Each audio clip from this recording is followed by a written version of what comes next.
So I signed up 20 years ago to fight extremists, put my life on the line, and now I'm deemed one because of what I believe, because of my Christian faith, or because I work for Fox News, or because I support Donald Trump. Any one of those is a wrong answer. Like, I've worn this uniform for the better part of 20 years for this country, and you're calling me an extremist. If they'll do that to me, they'll do it to anybody, and they did. Pete Hegseth is a prominent American television personality, author, and military combat veteran. Hailing from Minnesota, he served as an infantry officer in Iraq, Afghanistan, and Guantanamo Bay. Hegseth's dedication and leadership earned him numerous commendations, including 2 Bronze Star medals and a Combat Infantryman badge. Following his military service, Hegseth transitioned into the realm of media and political commentary. He became a familiar face on television as a contributor, and his insightful analysis and passionate advocacy for conservative values quickly garnered him a loyal following. As a co-host of Fox and Friends Weekend and a frequent commentator on Fox News, he brings a unique blend of first-hand experience and keen analysis to the discussion of national security, veterans affairs, and American values. In addition to his work in media, Pete is a passionate advocate for veterans and military families. He's served as the CEO of Concerned Veterans for America, where he has championed policies to reform the Department of Veterans Affairs and improve the lives of those who have served our country. His commitment to these issues is also evident in his writing, having penned several books on topics ranging from military history to contemporary politics. In our conversation today, we'll explore Pete's journey from the battlefield to the newsroom, discuss his views on the current state of American politics and the shocking state of the military. We'll also touch on his personal experiences, the lessons he's learned through his service, and his vision for a stronger, more united America. This is the Sunday Special, and today, we're proud to welcome Pete Hegseth.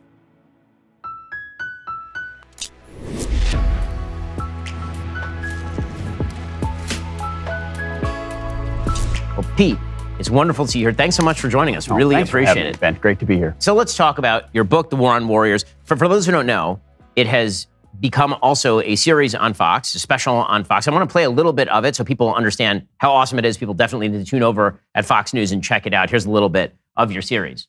There's new concepts like patriot extremism, which is a part of how they review the profile of people serving. So there are real insidious aspects of what's happening inside the Pentagon. A lot of ideological people with too much time to do it, staring down at a meritocracy that they don't control. And you know, the left, they don't like things they can't control. And they look at the DOD and they say, this is something we need to bring to heel. And something like CRT is perfect because it's Marxist in origins and it gets people turning on each other. I mean, this is really important stuff, and obviously your book is filled with important stuff. I want to start from the very beginning here. The most trusted institution in the United States by all polling data remains the military. But we have this weird situation where fewer Americans than probably any time in American history actually know somebody who is serving or has served in the military. How do you see that emerging in American life, that ignorance of the military? Well, no doubt. It's in some ways become a family business, the all-volunteer military. My grandfather served, my father served, I'm going to serve, I would encourage my kids to serve. And if you have a break in that chain, then you see the kind of recruiting pitfalls we're seeing right now. But as much as I believe in, and the book, I do think we should continue the all-volunteer force, it comes with that pitfall. Inherently, our warriors are detached from the Americans that they defend. And then even more so, our wars are fought far-flung. So no part of the conflict comes home to anybody who's actually serving. So if you've got 1% serving and a smaller fraction maybe has served at some point, a small percentage of Americans might know someone serving, but the idea that they would know someone in combat or someone that's been wounded or lost their life is almost minuscule. So it's easy to be pro-war or anti-war or pro-defense or just sort of rah-rah America without having a real sense of what the warriors are doing, which means and that certainly is true for our political class. So in a second, I want to get to the political class and talk about also sort of the public view of the military and war itself. Let's start from where the military has gone wrong in terms of the brass. Yeah. So the everyday soldier on the line is as amazing as he ever was or she ever was. But when it comes to the brass, that has obviously changed. This has been something the right has been increasingly noticing, obviously. And they've gotten a lot of criticism. People like you have gotten tons of criticism for noticing it. That if you notice the quote-unquote wokeness in the military, that this means you're somehow undermining the military. But obviously, it's the other way around. It's people who are injecting foreign values into the military who are undermining the military. Correct. You can't blame me for pointing out what you're doing to an institution that's beloved to me and my fellow warrior class. The book is not about how the military went woke. The book is about how the military allowed itself to go woke. Because this is an institution more focused than any other in our government, in our society, on meritocracy, on lethality, on readiness. I mean, every aspect of it is How good are you at your job, and how quickly can you execute it? And that's what it's supposed to be. And if you're a general officer inside the military, you raise your right hand to defend the Constitution, that's what you're defending. You're not going to let anything inside the ranks of your forces that tear that down. But we have a whole warrior general class that has done just that, starting a little bit under Clinton. This is not a 100-year story. This is a recent story. So that's why it's different than education. The last book I wrote about the left's 100-year takeover. This is a 2.5 decade. Started with Clinton, but it was mostly the fundamental transformation under Obama, who said, I will not tolerate what this institution is, and so I'm going to take my political appointees who will put pressure on the brass that comes to heel, gets promoted. The rest of them slowly get filtered out. And over the course of 8 years, we have a very complicit officer class inside the Pentagon. Now, here's the crazy part, though, because you mentioned the warriors are just as good as they've always been. I agree, kind of. The challenge is, because it's a top-down organization, you start pushing things like DEI. Now your young lieutenants and your young privates going through basic or going through ROTC or West Point are getting that woke ideology as part of their training as gatekeepers. So you almost have a donut hole in the military right now where you've got the general class that's complicit because they have to get promoted on the gender stuff, on the climate stuff, on the DEI stuff, on the extremism stuff. They have to go along to get along. And then you have the younger officers who have been baptized in this, either through left-wing universities of ROTC or West Point or Annapolis. And now they're enforcing it because maybe they don't believe it, but they have to if they want to advance their careers. It's the middle group that's going, wait, this isn't the military I signed up for. And if I want to be a colonel or a general, I have to give into this stuff I don't want to be a part of. And so they're leaving, or they're being quiet, or they didn't take the vaccine. So you've got a couple of different militaries right now, which means the next commander-in-chief is going to have a lot of work to do about how you actually change it. I guess the real question is, why didn't it happen sooner? Considering that Bill Clinton was the president, Barack Obama obviously was much more activist in terms of his feelings about social transformation than any of his predecessors. And you can see there's always been this gap in the military, and people have talked about this in literature and film since time immemorial, that there's sort of the political generals, and then there's the everyday guy who's fighting on the line, and there's a big gap between those. That if you want to rise to the top level, you do have to mirror back at the political leadership exactly what they want to hear. Is that sort of the story here, is that you had a bunch of people who wanted to rise up in the esteem of Barack Obama and his administration, and so they started mirroring back all the social engineering possibilities? Big time. In addition to that, the military took on the ethos that it wants all of its senior officers going to elite universities. Almost a couple of gap years at some point, going to Harvard, going to Columbia, going to Berkeley. The idea being, hey, the more the civilians at high levels interact with the military, the more understanding they'll have. You tighten the civil-military divide. What actually happened instead was these officers got cozy with types that will be the political class, or the media class, or the bureaucracy, the class of bureaucracy, and as a result started to reflect more so the ethos of those institutions than the military. It's a lot easier to be liked by the media than to stand up for this warrior code that everyone says is hyper toxic and masculine. And so the formations, the leadership started to look a lot more like that. Add that to, really, Eisenhower was right. The military-industrial complex is a real thing. You've got generals who, if they get along to go along from 1-star to 2-star to 3-star, have a handsome future corporate board on a military organization afterwards, contractor. And if you speak up, or if you cut against the grain, or if you don't get promoted, that job doesn't await you. That's a real problem in politics. It's a real problem in business. Military is another thing. If the incentive is to go along with systems that don't work, or grease the skids with money, or go along with social programs, that's how you get the corporate board or the next job, then you never get the disruption you're supposed to have amongst men and women whose job has been the profession of arms.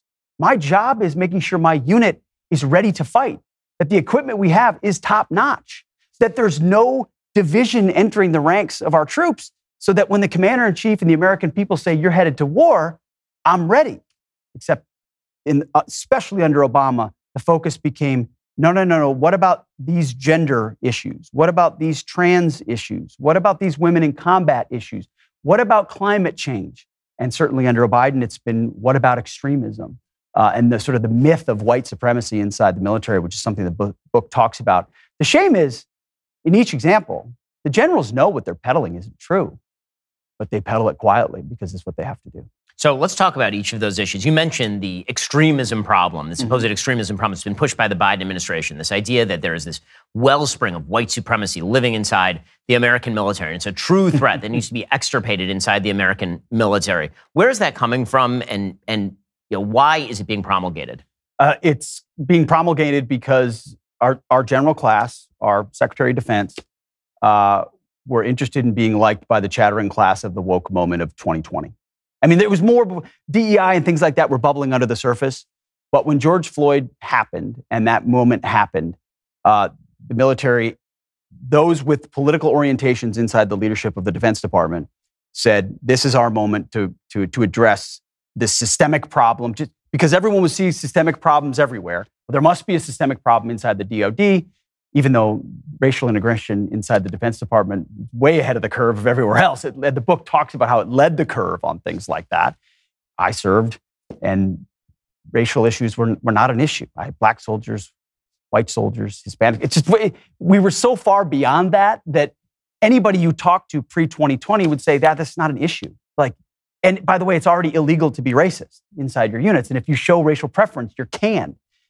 But then you got Mark Milley at testimony saying he wants to understand white rage. You have the military saying we need a extremism stand down because we think we have systemic racism. Here's the thing. They could never name an instance. This is how the left often works. It's this ubiquitous threat that can't be defeated, but it's ever present and it doesn't have a name, right? But it gives you every justification to crack down everywhere.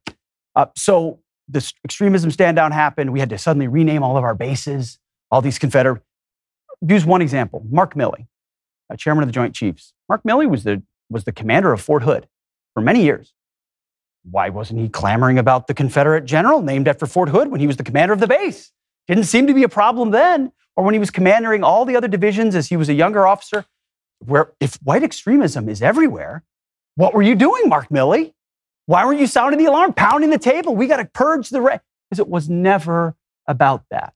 This was what the military class had to do to satisfy their political leaders at a certain moment. And Trump pushed a lot of it out, but it wasn't all gone by the time there were plenty of people underneath still peddling DEI, so that by the time 2020 happened, and then once January 6th happened, and they saw Trump in the rearview mirror, they were able to fast forward everything that they wanted to do. Of course, then the military gets through with doing its actual study on white supremacy in the military, and turns out the military is far less racist than the general population. It's like 0.005. They found 100 extremists amongst 2.1 million service members. That's a 0.005. When the general population is like 7%, if you believe the statistics. So the military's done a phenomenal job forging a multi-ethnic force over the years, but the left knows by pushing DEI, well, now they've got black soldiers looking at white soldiers and white soldiers looking at black soldiers, wondering who really deserved what or why they're in a position, which is really toxic for an organization primed on unity, which is why the biggest piece of garbage the military peddles, you hear these generals say it all the time, our diversity is our strength. What a load of crap. It's the exact opposite in every way. In uniform, our unity is our strength. That's it. I get a bad haircut because my hair doesn't look different. I shave because we all look the same. I wear the same camo because we all look. I don't know how much money you make. You don't know what I make. All you know is our rank and our name tag.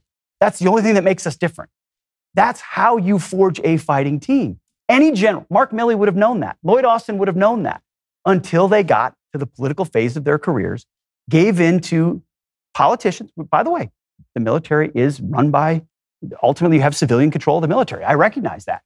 But no one has thrown their stars on the table. No one has stood up and said, I won't be complicit in a Marxist infiltration of our military. People get all, it's so radical. Look at where CRT comes from. Look at where these ideas come from. Look at who peddles them. And these military officers should know better, but instead you have Milley saying, well, I read Mao and I read, he almost said Hitler, but he didn't. I read all these guys and that doesn't make me a Marxist. So why wouldn't I want to read about and understand white rage? Said everything. And then January 6th, that's where it got personal for me in the story of purging patriots and extremists. January 6th happened and they had every excuse to fast forward the ideologies that gave them an opportunity to push out certain people they didn't like. We'll get to more on this in just one moment. First, my days are incredibly full. Between the show, being a dad, all the company stuff, lots going on. And I can't keep up with my day if I don't get a good night's sleep. That's why I appreciate my Helix mattress. Helix harnesses years of mattress expertise to offer that truly elevated sleep experience. The Helix Elite Collection includes 6 different mattress models, each tailored for specific sleep positions and firmness preferences.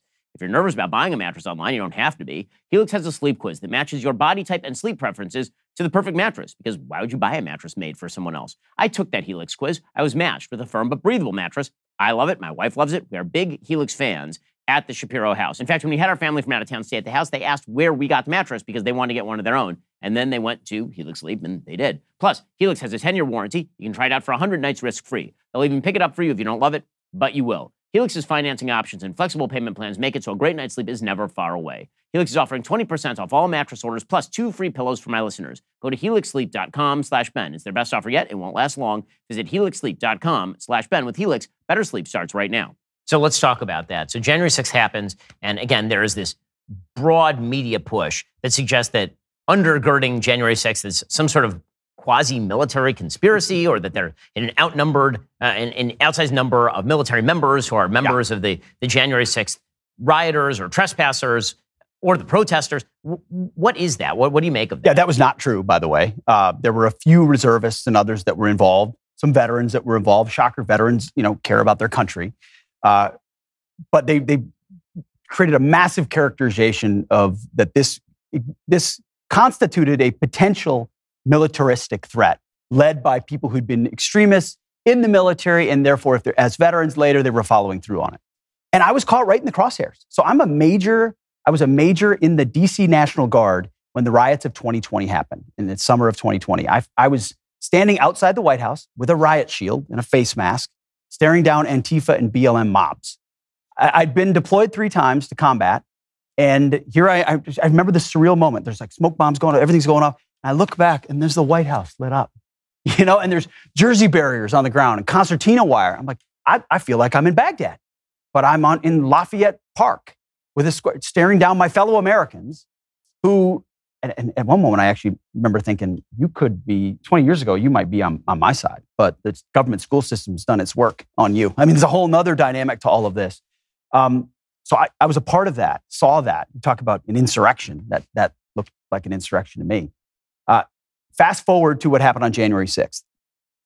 You remember Nancy Pelosi had the entire National Guard in the parking garage, sleeping in the parking garage, guarding the Capitol. So January 6th happens, and the boogeyman is, this might happen again. We have to put a fence around the Capitol, bring in all the National Guard. So every member of the DC National Guard was there, and from satellite states, over 25,000. So of course, I had orders to defend the inauguration of Joe Biden.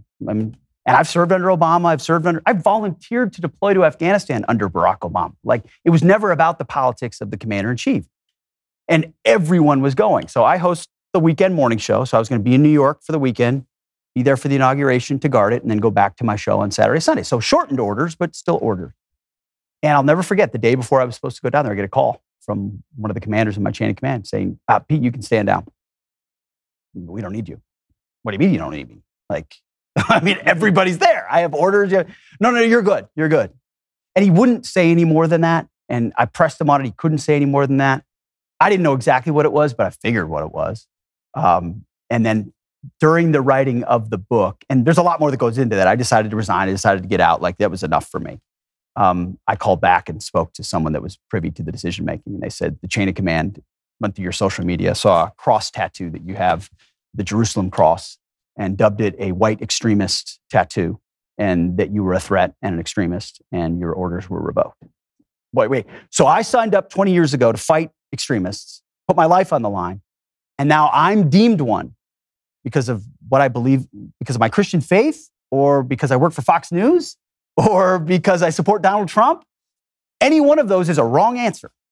I've worn this uniform for the better part of 20 years for this country, and you're calling me an extremist. If they'll do that to me, they'll do it to anybody. And they did. They found guys and gals around the military who had particular points of view, either shamed them in a particular direction, pushed them to get out. The vaccine, again, did its work to a number of people. 0 religious exemptions given to anybody. I wonder who's standing up with a principled stance in those moments. Things like the Gadsden flag, not allowed on military bases. I mean, don't tread on me is something that's considered extremist for. So you've got one political ideology and philosophy deemed, meaning conservatives or Trump supporters, or the new word that the Pentagon has used in briefings is patriot extremism, is a catalog of the type of people that are a threat to the military. Last time I checked, it was patriots. It was normal men from like Tennessee and Kentucky and Florida and all over the country of all backgrounds and all shades who joined our military because they love the country. Now they're the ones in the crosshairs. That goes back to our original premise of the conversation. Why aren't people joining the military? They look around and they see that, or their parents see that, and they say, Johnny, not the military I signed up for. And it makes them question it. I mean, the social engineering of the military obviously takes its most robust form when it comes to the question of, say, transgenderism. So there's been a wild push, of course, under Barack Obama and then mostly under Joe Biden to basically say that men and women are exactly the same, that you have a right to serve, which is a very weird way of thinking about service, is that it's really about your right to serve as opposed to whether the military needs you to serve or wants you to serve. I mean, we don't think that way about somebody who has schizophrenia. We used to not think that way about somebody who had morbid obesity. Now we're changing all of the standards to let everybody in because they're desperate. I mean, they're sweeping the streets for anybody to come in because, as you mentioned, they have a massive recruitment problem. But that really goes back to something that was happening. I think there were the first inklings of this even when I was much younger, 20 years ago, when you shifted from the messaging of the military, which was all about group and group cohesion and efficiency in America, to an army of one. The idea being like it's about the individual who's in the army, which is precisely the opposite. The army is not an individualistic place. I mean, you are in the military, obviously you know way better than I do. Militaries are not about the individual. They are about the collective. They are about the ability to form a team and then go do a thing. Absolutely right. You're onto it. At least when it was an army of one, they were tough looking, go get them army. But you're right. That was the subtle the shifting toward an individual ad campaign. Now you just have the absurdity of I have two mommies and I'm so proud to show them that I can wear the uniform too. So it's just like everything else the Marxists and the leftists have done. At first it was camouflaged nicely and now they're just open about it. But it started with Clinton under Don't Ask, Don't Tell, trying to change that policy. And then when he did, there was a lot of criticism on that. I spoke to dozens and dozens of guys actively serving of all ranks for this book. And then a lot of people who got out. One of them was a black gay soldier who had protested outside the White House for the repeal of Don't Ask, Don't Tell. And I remember him saying, I did it because I thought anybody should be able to serve. But what became clear to him quickly was that it was never about that for the ideologues. And so a lot of the original people who pushed for the overhaul of Don't Ask, Don't Tell are no longer public about it and regret it, because it was really just a costume for a trans agenda pushed into the military, which is full on, by the way, inside the ranks. You talk to people, you don't have to go very far to find someone that says, well, I've got a trans member of my unit, and that means we have a lot more, counseling on pronouns, and you can't, no jokes. And because the threat is so serious, it permeates the culture of units. Everyone's, most especially commanders, walking on eggshells, because if they make one wrong mistake with this soldier, and it happens with race and gender too, but it's one of the easiest analogies is asthma or dental exams. Like when we would deploy to Iraq and Afghanistan, you always get a dental exam before you go. And if you were Cat 4, meaning you had serious issues, they just pulled your tooth. Like no Novocaine, like you're going to war because you can't be downrange with a toothache that's debilitating where you don't have a dentist. Or when you go to basic training, they take away your asthma medication because if you're downrange, you can't rely on that. The whole thing undermines readiness at every level. It's the easiest hard stop no, which the Trump administration did, by the way, to their credit. But it's sort of the perfect end state of what the left would like. You are an individual automaton that we will celebrate. Just like Harvard does with its aggrieved constituencies, now we're going to do that with Pride Month, with every other, there's now rainbow-colored patches for the units that you can wear during Pride Month inside your unit. Like the Army birthday's in June, like how about we do that? No, we're doing Pride Month. So it has become an ethos of what commands are expected to do because the DEI infrastructure, the bureaucracy grows ever more powerful, just like inside corporations. You're a leader of a department. You think you can make decisions. No, the DEI officer comes in and says, no, you can't. That same dynamic is coming to play in the military, where it used to be, if you were the company commander or you were the battalion commander of a unit, you were like closest thing to God on earth, to that private. Anything you said happened because you were not an individual. You were collective, to your point. But now that private says, you can't say that about my beard. I have a shaving profile. Or you can't say that about my hairdo. That's a cultural, you're dissing me culturally for doing that. Or you can't say anything about my weight. Look at the standards, they're lower. And the standards have lowered, by the way, because every time, in the military, every time a commander asks a question, it's like bosses too. It's not a question. It's, Lieutenant, why are there only 2 black females in your unit? Or, Lieutenant, why aren't there enough women graduating Ranger School? And that captain or that lieutenant says, Roger that, sir, I'll see you in a year. And in a year, the formal or informal quota system is kicked into gear. And what that means is formal or informal standards have to be lowered, because you raised the point. Men and women are different. Lung capacity, bone density, you name it, they're fundamentally different down to every single cell. Yet I had a commander, I had a Marine Corps officer yesterday I was speaking to who proudly said it was one of his biggest accomplishments to integrate basic training, male and female, who basically pushed aside the idea that men and women soldiers are different. I mean, it's just sort of, he was a 3-star, it's not in anymore. But they're so baptized with these woke views, they can't confront them. And that's why this book is going to tick a lot of people off. They said, no, it's like, women and men are different. Women shouldn't be in combat at all. Not at all. They're life givers, not life takers. I know a lot of wonderful soldiers, female soldiers who I've served with, who are great. But they shouldn't be in my infantry battalion, not once. They could be medics or helicopter pilots or whatever, but they create all sorts of variables and complications that have nothing to do with being anti-woman. And everything to do with having the most effective military you can. So one of the things that you mentioned earlier is obviously underlying all of this is a massive recruitment problem. You mentioned at the very top that because it's a volunteer military, that usually means that it is a family business, and all it takes is one break in that chain to basically destroy the entire downstream recruitment pipeline.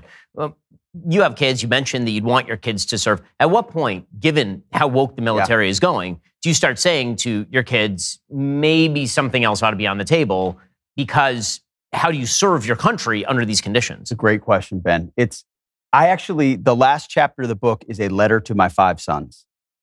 And I wrote it last because I didn't know what the letter was going to say while I was writing the whole book. I'm going, okay, I want to dive in as deep as I can into the entirety of this. And what ultimately came to bear in that last chapter was the depth of the leftist takeover is real, but it's not like education where it's deep. It's thin. It's broad, but it's shallow. Most people in the military don't buy it. They don't want any part of it.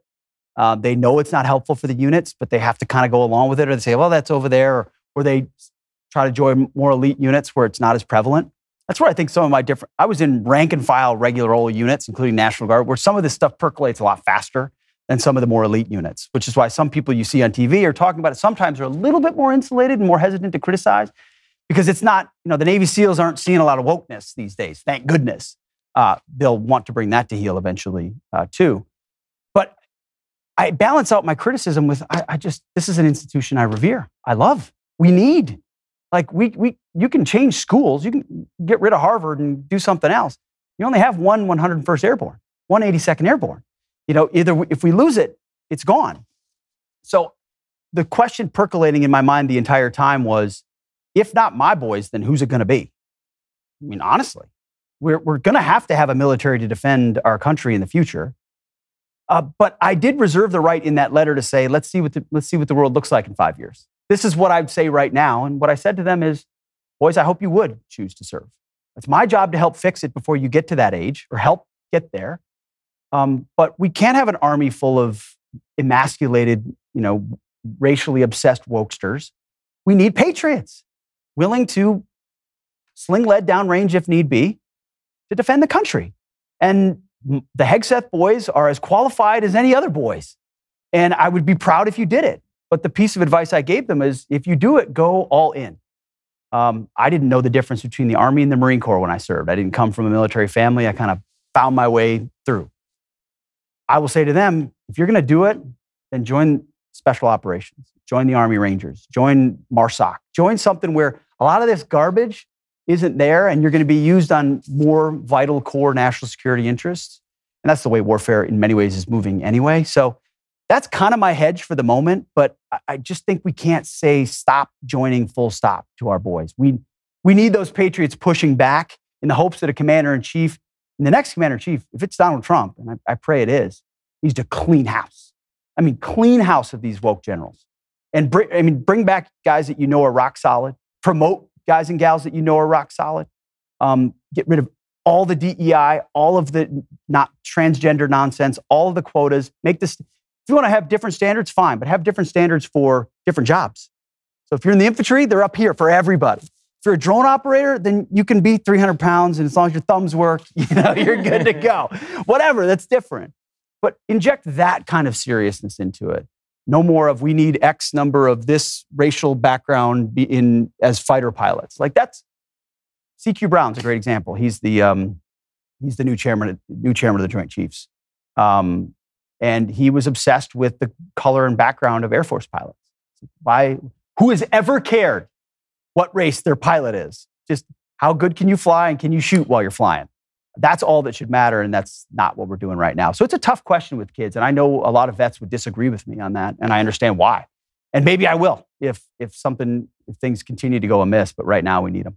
So let's talk about your own personal experiences in the military as sort of a backdrop to a broader discussion about where the military should be used, how the American people should see the military. So what got you into the idea of going into military service in the first place? You say you weren't from a military family. Yeah. So what made you think of doing Well, we're in and around the Memorial Day weekend time frame, which was always a meaningful moment for me as a kid because my parents used to take me to the Memorial Day parade down in Wanamingo, Minnesota. It's a nothing farm town in southern Minnesota of 300 people.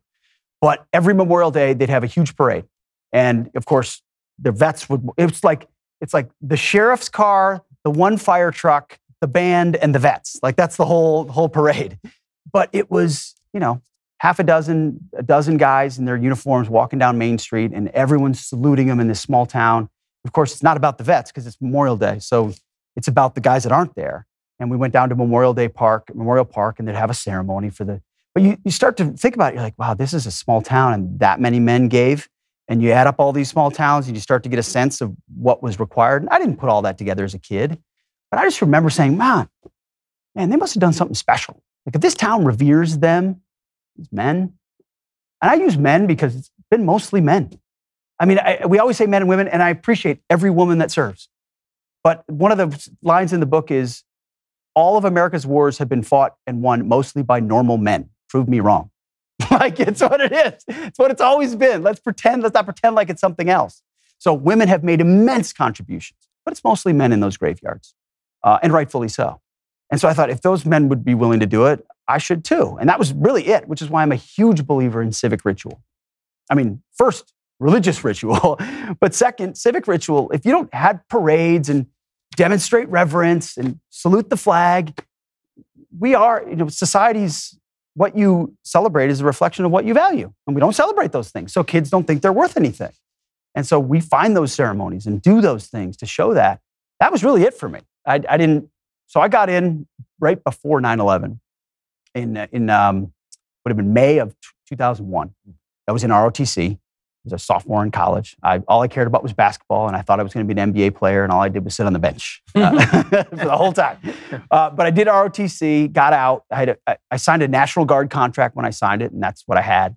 So I went to work at Bear Stearns out of college, and may it rest in peace. And I soon realized I have no business being on Wall Street. I'm not interested in it. I just followed the herd like everybody else.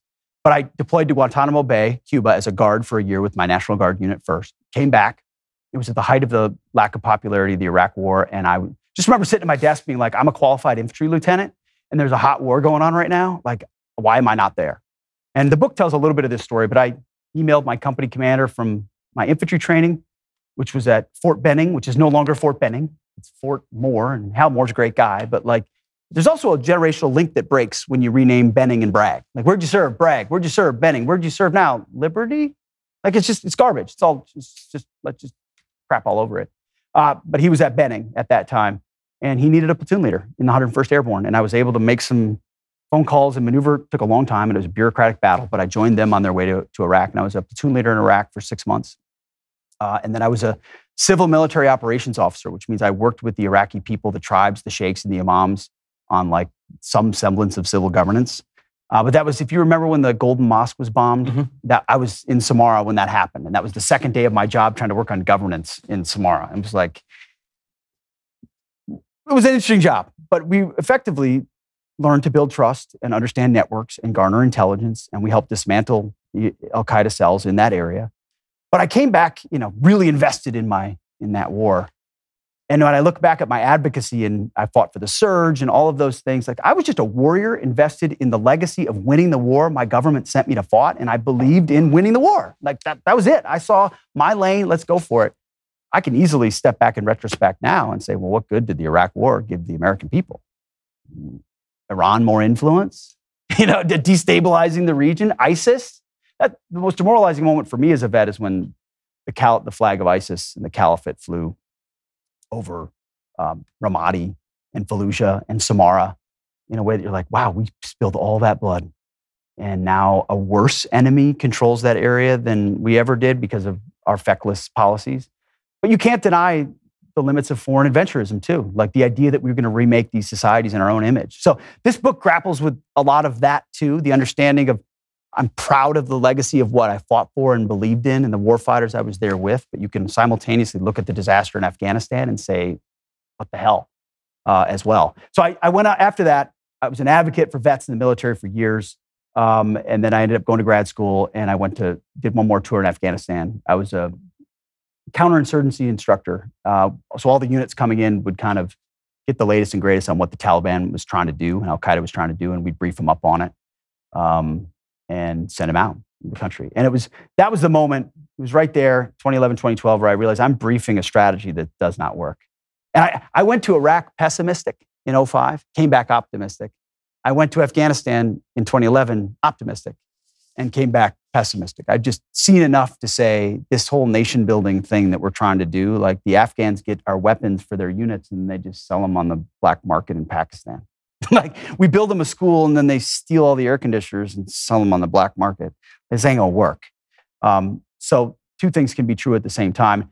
All of that, many of the things Donald Trump said about the Iraq war originally, like mortified me. Stupid war. Yeah, you can't call us. Well, maybe we should look at like the impact of what we've done in some of these things. You can believe in American power and in American strength without believing that a lot of the things we've done over the last 20 years made us stronger in that context.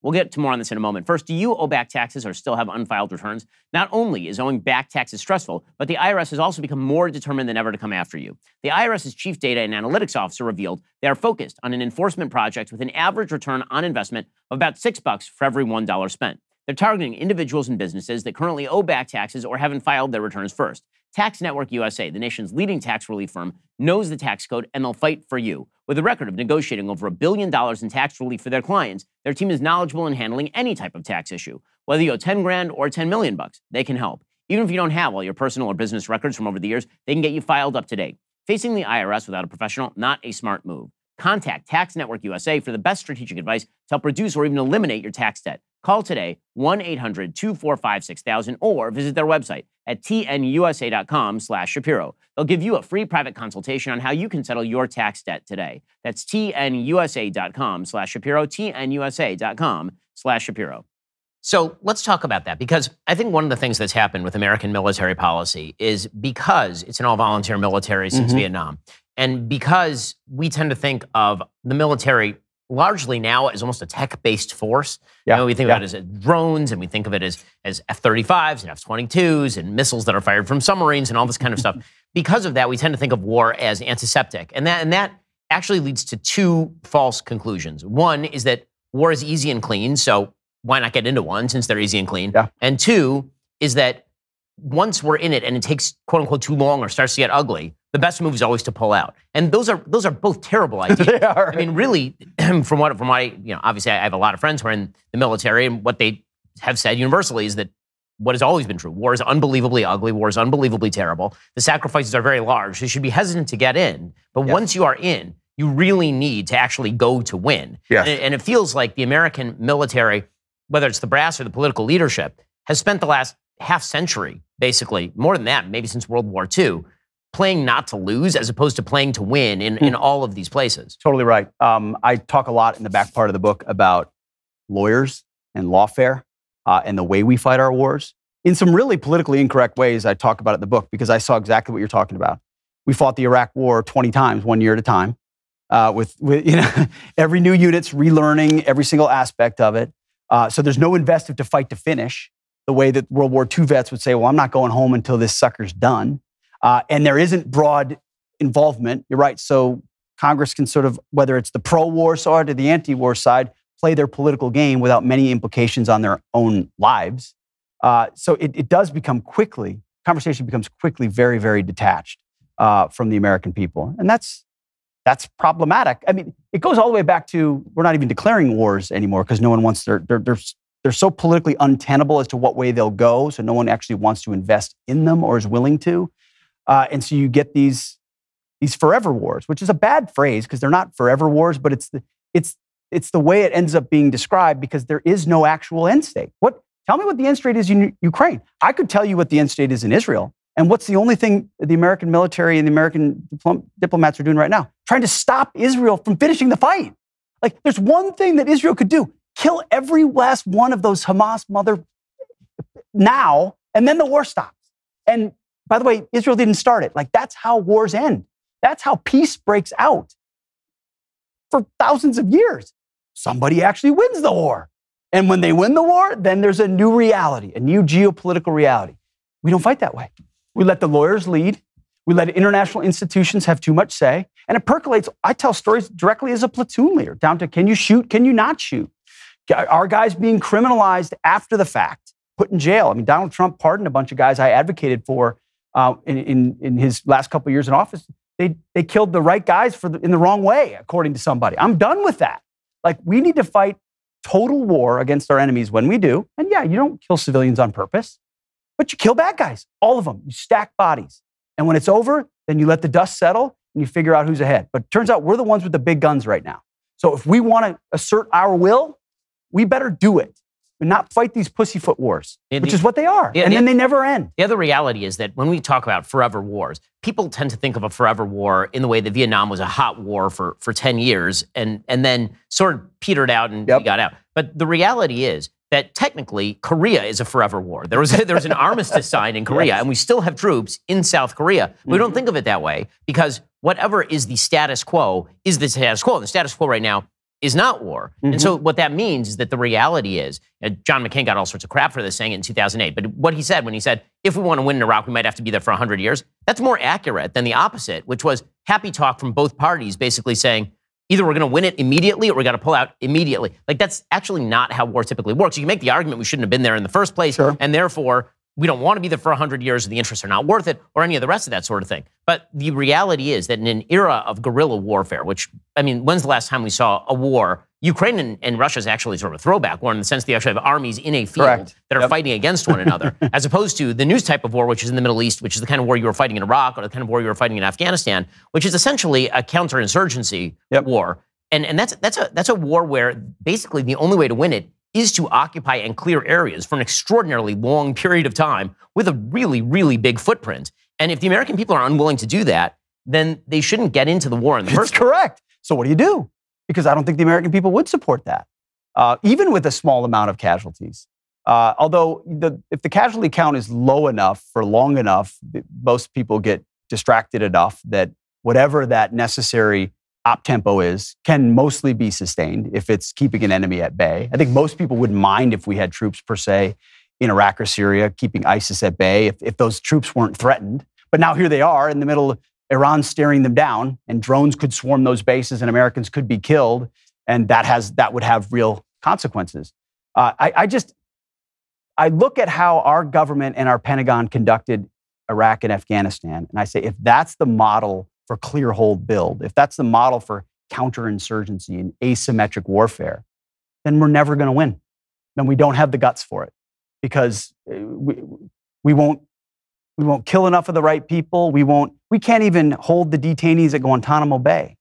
You know what I mean? I mean, the guys responsible for 9/11 or those involved in enemy we didn't have enough guts to try them in a military tribunal and kill them, hang them. Like that's what you don't fight what the cops deal with it every day now in our streets, the catch and release program. We joked about it in Iraq. I mean, it's terrible.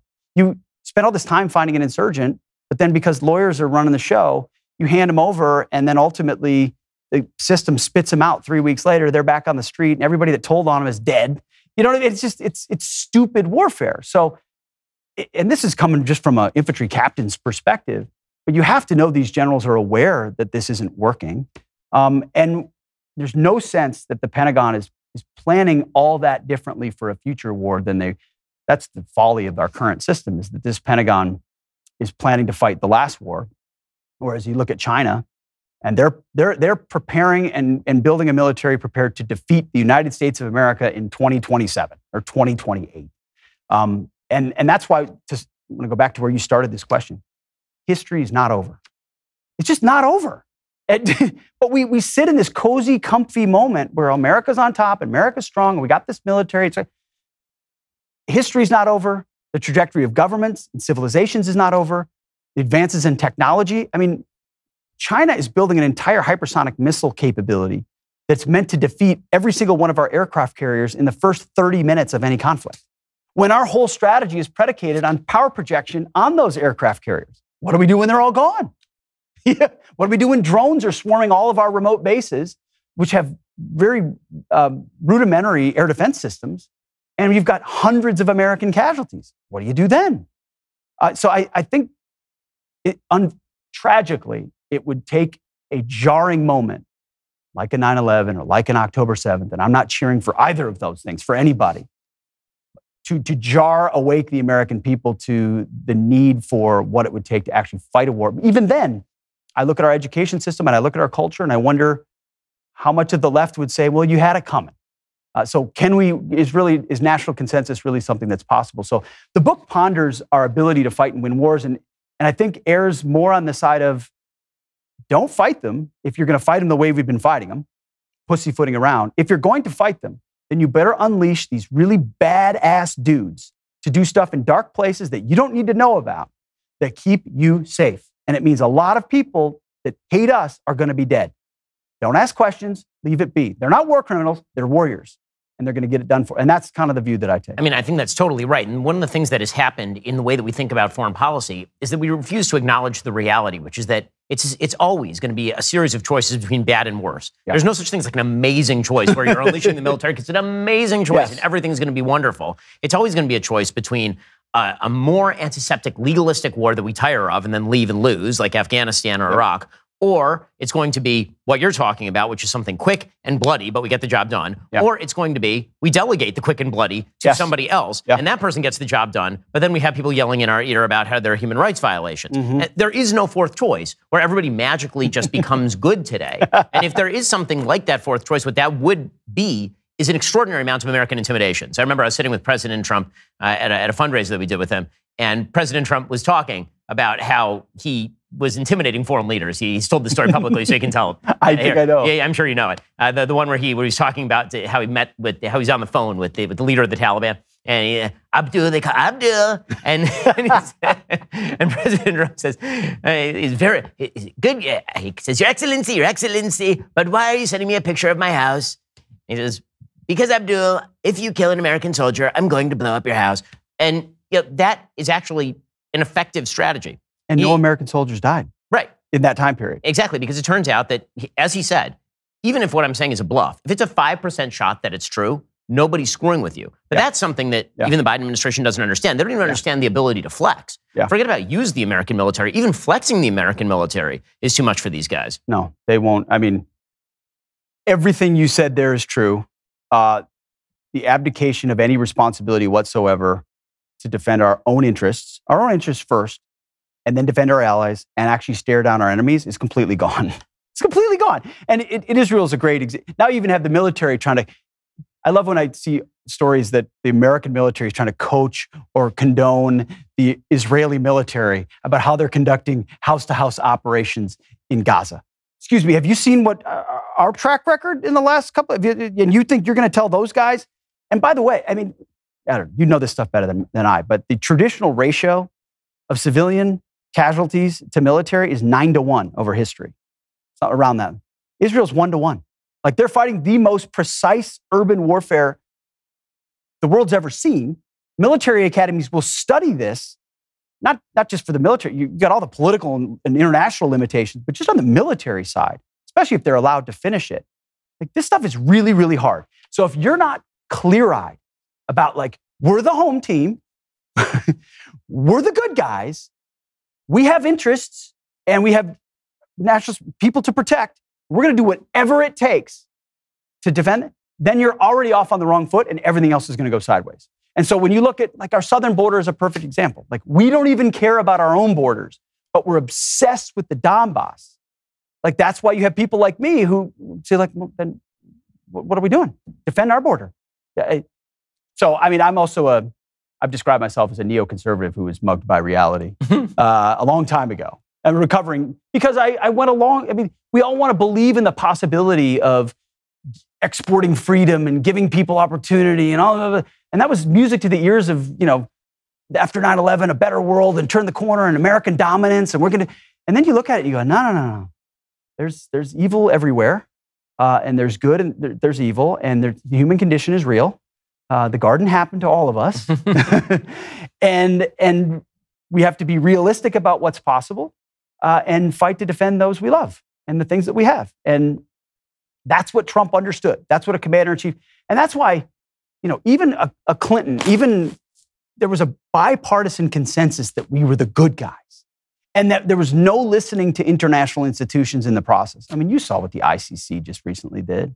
I mean, the ICC is an America and Israel hating organization. We should do everything we can to bring it to its knees forever. Like, they should have no orientation whatsoever on anything we ever do.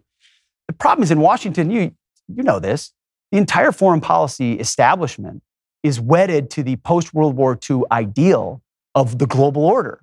That it, you know, that NATO and that eventually the EU and that the UN and the ICC, all of these things that were created by the West to cement the gains of World War II are permanent. Except all of those institutions are now being used against the West. So, and that's why when Donald Trump talked about NATO, everyone bristled. And then everyone realized, well, maybe he's right. Because I think, where did I see the stat? I can't remember if it's, I think it's the French. They have, like, if Russia were to actually invade France, they've got 3 days worth of ammo.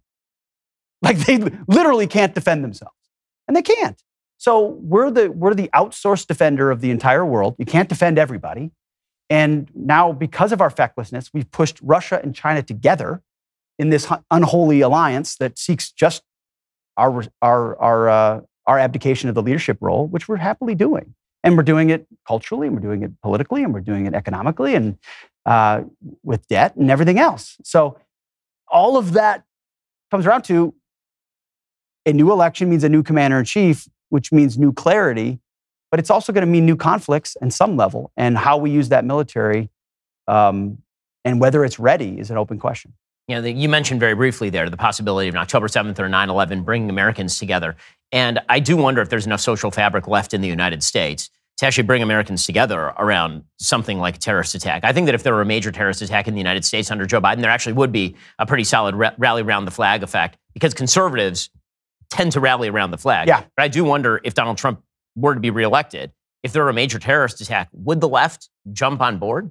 Or would the left say, it's Donald Trump's fault, this is all because Donald Trump, it's all because America is a nefarious force in the world? And there's a reason there are hundreds of thousands of people who are marching in solidarity with Hamas, and they're burning American flags. I mean, to pretend that the protesters that you're seeing in Europe or on college campuses are predominantly there because of a conflict in a corner of the Middle East that they didn't care about 5 seconds ago, and they can't define the river or the sea when they say from the river to the sea. Well, that those people care deeply about this, other than a small coterie of radical Islamists.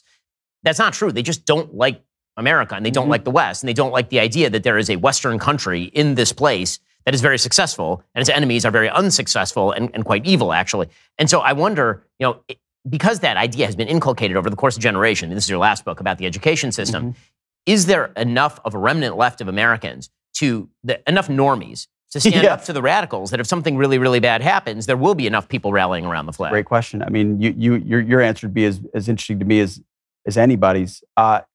We're in uncharted territory. We're literally trying to keep a republic while simultaneously training up a generation of young people to, at best, be skeptical of that republic, at worst, hate it. And so when asked to galvanize in that moment, do we have even just the foundations to actually muster that defense of our own nation? I don't know that we do. Or at least it will quickly become partisan unless it is so devastating. If it were to happen right now under Joe Biden, I know a lot of conservatives would rally, but at the same time, you might also look around and say, well, you let 10 million people into the country who we didn't know who they were. And now they're overwhelming amounts of Middle Easterners and Chinese nationals who China knows where their people are going and why are they coming across our border and why aren't you accounting for that? Like there is responsibility to be had there, and there will be finger pointing for something like that. I don't know, Ben. I don't know, and I don't mean that to be to dodge the question. It would. I hate to say this. It would depend on what happened. Depend on who the oppressor was, who the oppressed was, who the victim was, what the circumstance was, what the nationality or background of the perpetrators were, whether or not they did it from stolen land or on our stolen. Like it's just so many stupid factors on the calculation of the left that has written off Western civilization, written off Christianity, written off Judaism, written off America and Israel as the oppressor class permanently. And if you're the oppressor class permanently, then you can't cheer for the oppressor.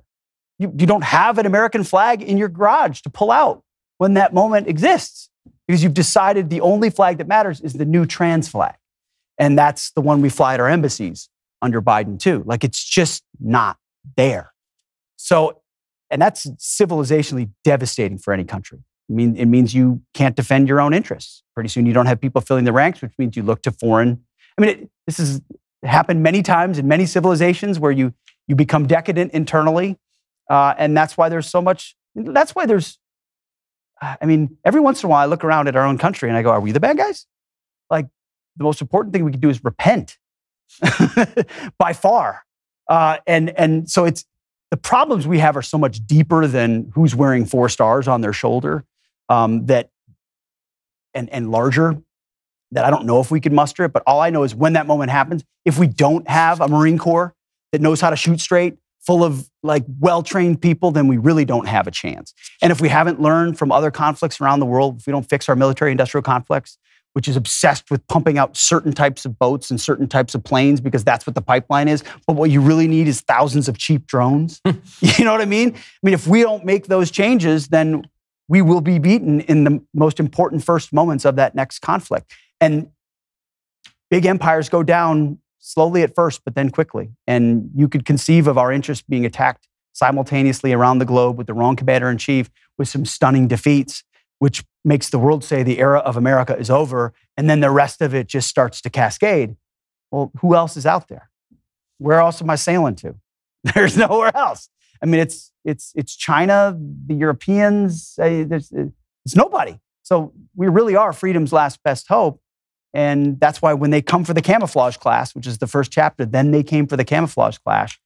They're coming for the last bastion of what could actually defend us. Okay, so let's say that President Trump, God willing, is reelected. Yep. And you're called to the White House and he says, okay, how do I fix this problem? Right? Because what we saw from the first Trump administration, there's a lot of good policy, but the big foible of the first Trump administration is that given the fact he'd never held elected office before, he didn't know which levers to pull. Right? And the executive branch is enormous. It has millions of employees. You got the military, but that's just a piece of the executive branch. It's huge. You have a real deep state, people who are career bureaucrats, who are oriented against the agenda that President Trump will bring to the table.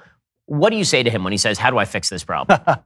First of all, across the government writ large, I mean, I think you got to get arbitrary. If you want to get so big, you got to get arbitrary. Something like if your social security number ends in 7, 4, 2, or 6, you're fired. Like, I don't care who you are. I don't care what you do. We can fill your slot. You're replaceable. Like, we're at that point where we just need a massive shrinking of the size of the government. When it comes to the DOD, don't worry about what their nickname was when they were in the military. You know, what was it? Mad Dog, Mad Ass. So as much as I love Donald Trump, that was very much a pitfall of the beginning of his administration.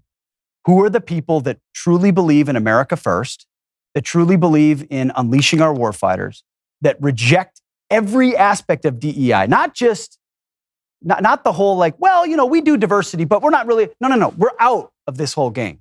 We only want lethality and meritocracy. That's it. And then what's key is not that person. You'll have a figurehead there at DOD that does that. It's the series of dozens of underlings who have to be just as committed in understanding everything that's being peddled and pushed to help recommend everybody that you fire. I mean, mass firings at the general officer. Were you involved in pushing that? Okay, you're fired. Were you involved? And fine, pick 5 or 6 symbolic firings of generals.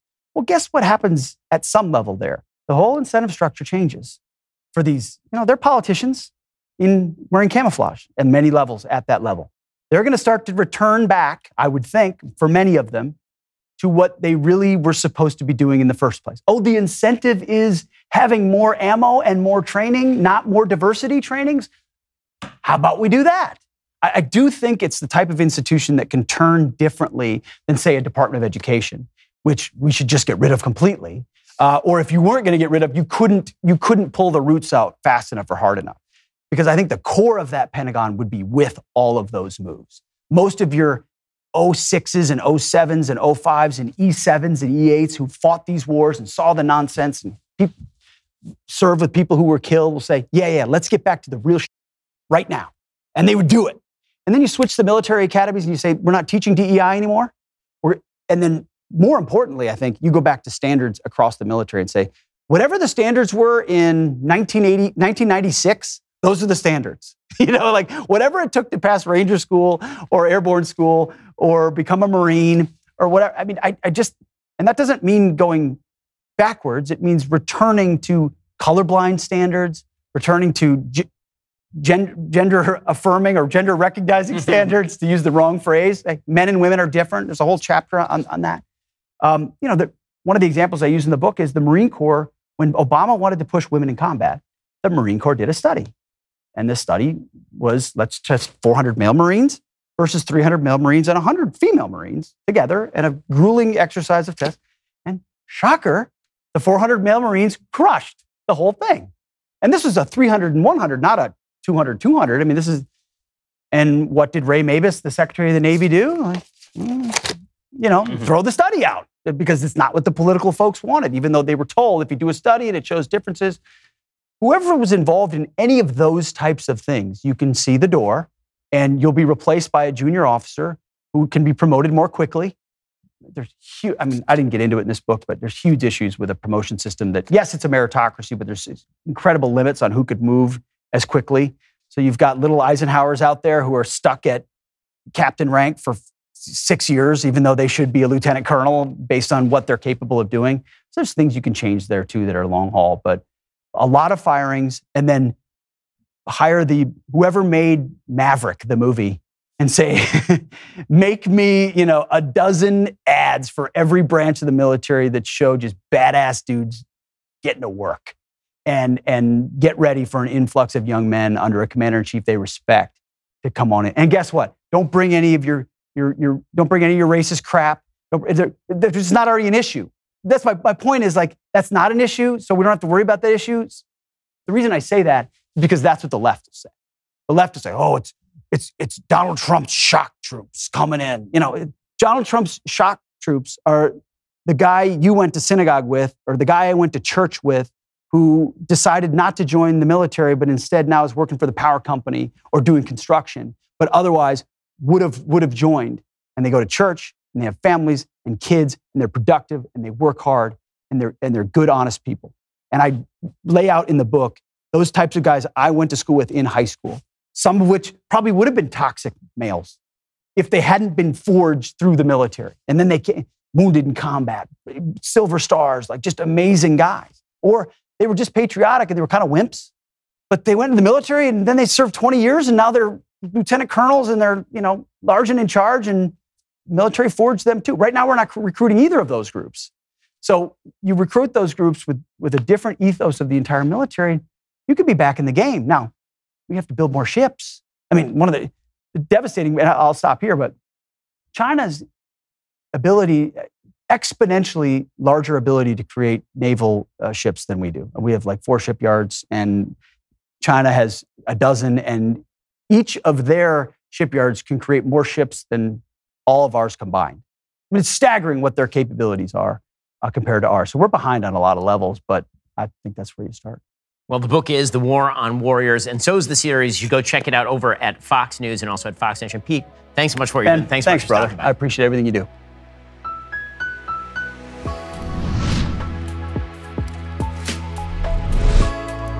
The Ben Shapiro Sunday Special is produced by Savannah Morris and Matt Kemp. Associate producers are Jake Pollack and John Crick. Editing is by Chris Ridge. Audio is mixed by Mike Coromina. Camera and lighting is by Zach Ginta. Hair, makeup, and wardrobe by Fabiola Cristina. Title graphics are by Cynthia Angulo. Executive assistant, Kelly Carvalho. Executive in charge of production is David Wormus. Executive producer, Justin Siegel. Executive producer, Jeremy Boring.